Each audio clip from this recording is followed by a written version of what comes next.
and welcome to the John Ark Show.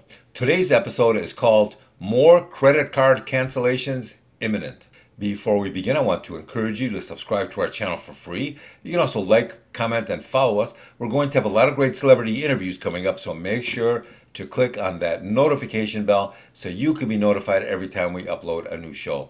Also, we ask that you post a link to today's episode of our show on your social media to help get the word out.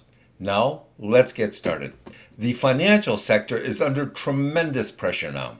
They have a growing number of loans that are defaulting on a regular basis. It looks like many of their loans that haven't defaulted yet are laboring under a tremendous number of late payments. Why is that?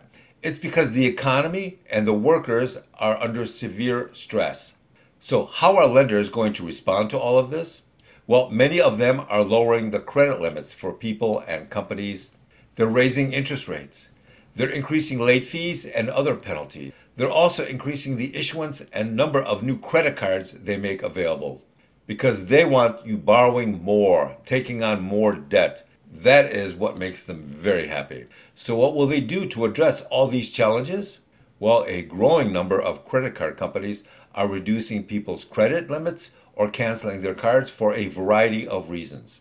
But most of the time, they don't need a reason. You can simply get your card restricted or canceled even if you've been making all your payments on time. That's right. Some bank cards are simply being restricted or canceled just because of the problems that various banks are having completely unrelated to you, the customer. So what can you do? Well, one thing people are doing is that they're getting more cards activated because they feel that some of their existing cards may be deactivated soon for no reason at all. Some people with half a dozen cards are getting 5 or 6 more cards. Some people who've already had some of their cards restricted are calling customer service and getting no legitimate reason from them as to why their existing cards are being canceled or restricted. Even cards with no debt or late payments on them are getting canceled. So what are the various theories people have as to why this is happening? Some people suspect that some banks are in much deeper trouble than they are admitting to. And if that is the case, then that might be a view of what's coming. Another thing that is concerning people is the rate at which smaller or regional banks are closing.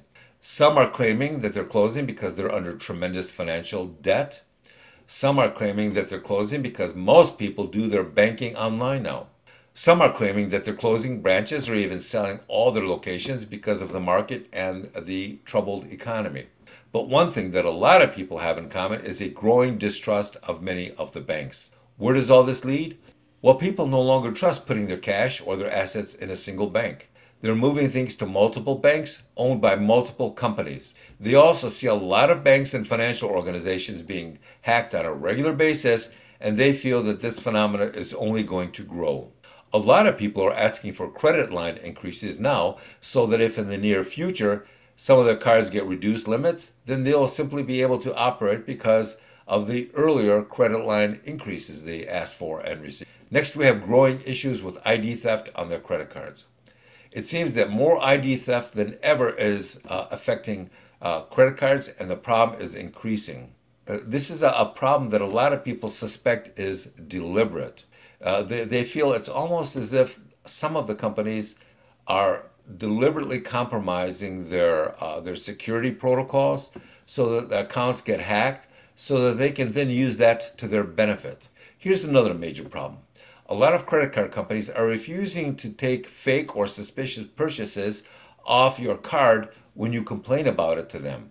You may check the card statement one day and find that your card has a large purchase on it that you never made. You tell that to customer service, and customer service will just claim that somebody else in your family may have stolen the money, may have charged up your card without you realizing it. So you're still responsible.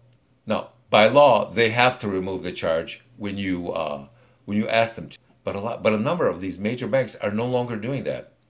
No matter how many times you deny, or even if you file a police report, they still deny your attempt to take the purchase off. So what a lot of people are doing is they're getting a copy of the police report and then they're filing a lawsuit. Once again, this all sounds like the behavior of financial institutions that are under stress, and they no longer care about insulting or losing customers or even getting sued. We recommend that you check all your credit card statements on a weekly basis because this is getting more and more often. It's happening constantly now. Good luck. Thank you for watching. I want to encourage you to subscribe to our channel for free. You can also like, comment, and follow us. We're going to have a lot of great celebrity interviews coming up, so make sure to click on that notification bell so you can be notified every time we upload a new episode. Also, we ask that you post a link to today's show on all your social media to help get the word out. Thank you, and we shall talk to you soon.